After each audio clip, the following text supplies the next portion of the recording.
여기가 어딥니까? 내가 마르샤바라고 수도원. 유다광야 수도원. 아, 유다광야 수원이요? 유대광야 수도원. 예예.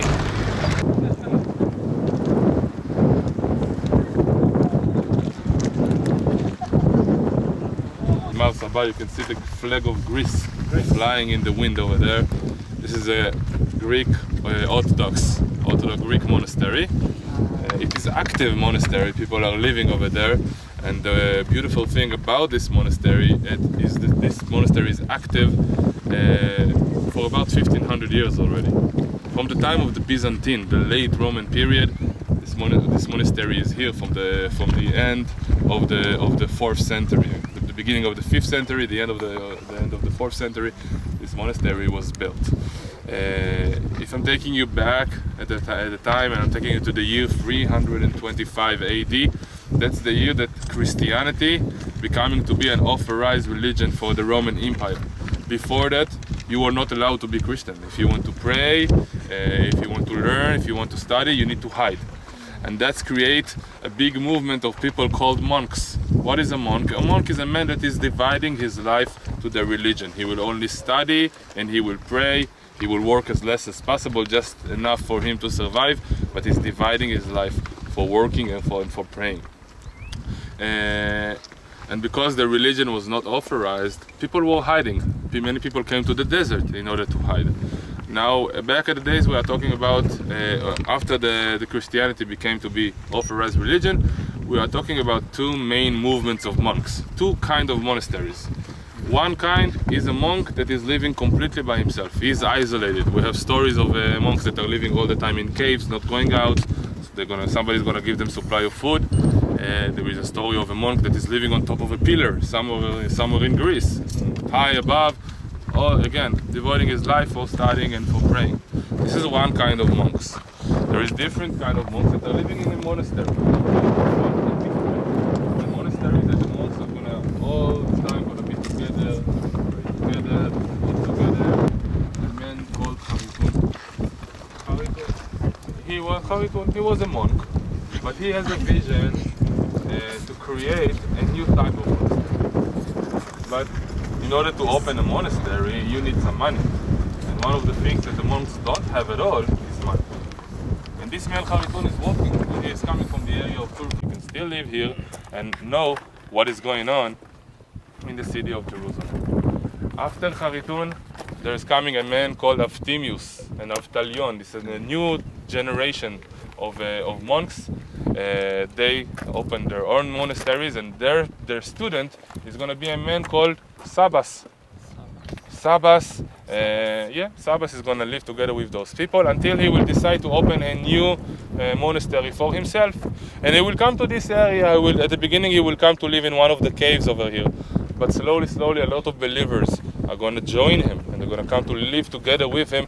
And little by little, the amount of people is growing much bigger, and this monastery began to have more and more people over here. This man Sabas was the one to build this monastery. He was also buried. His bones are here today. That's why it's very important monastery. One of the most important things that this monastery have, it's a book of laws about how you should live your life if you are a monk. This book was wrote more than 1,000 years ago and still in use today.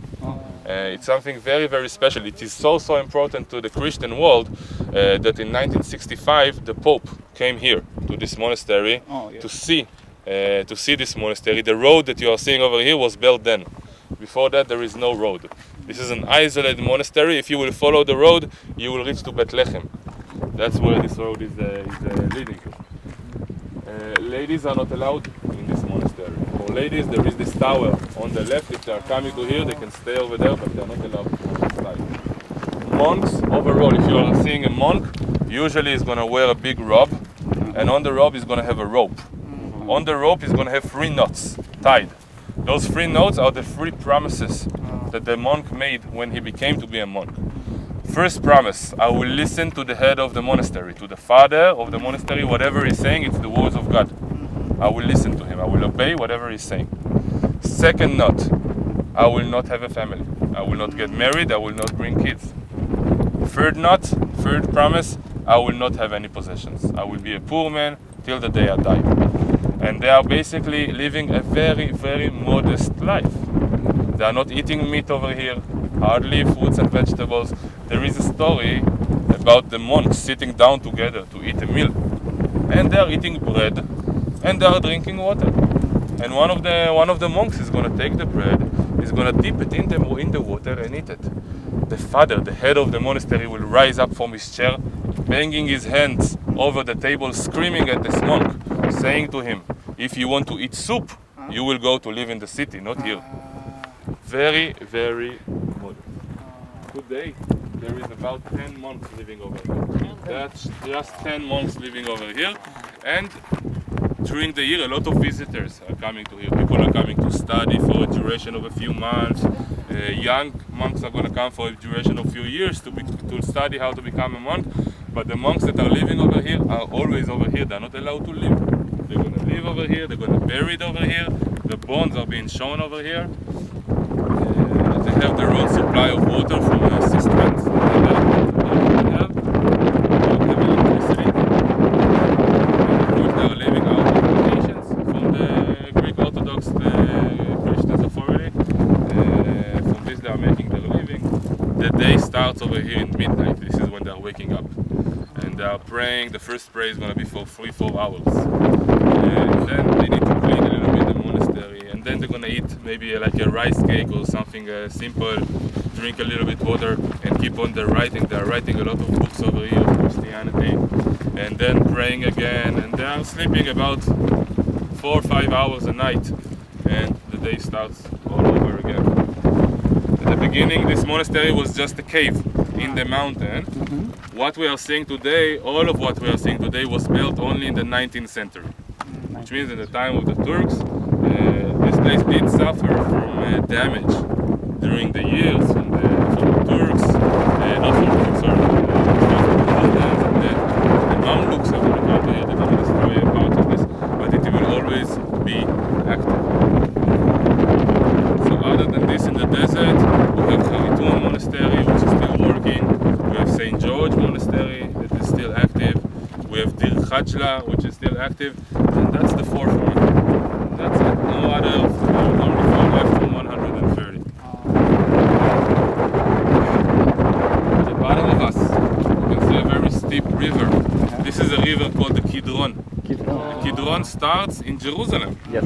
Okay, if you've been to Ir David, the city of David, there is a spring over there called the Gihon Spring, Chizkiyahu Tunnel, if you heard about it.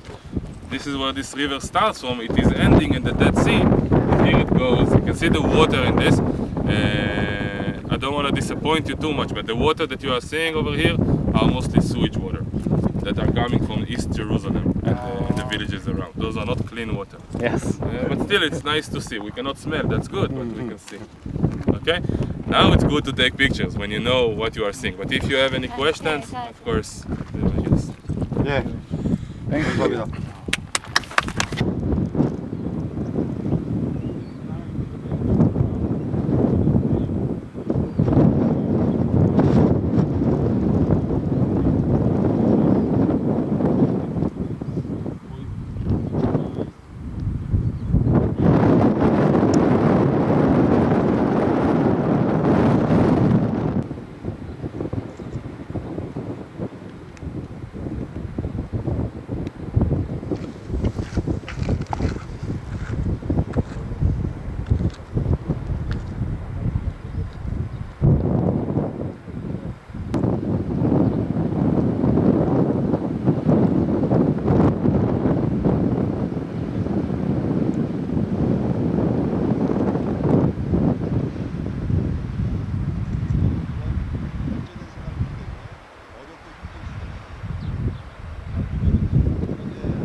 강물 가지고는 우리가 오늘 정밀한 상상을 가지고 보는 성령의 물질입니다.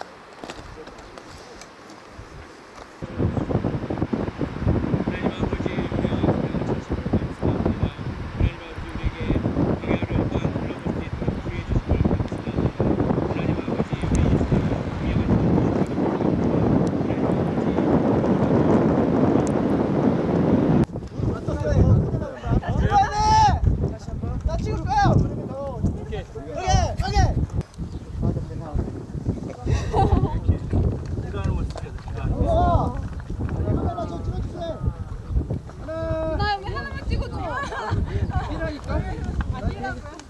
자, 점핑이야. 나 이거 입으면 될까 모르겠네.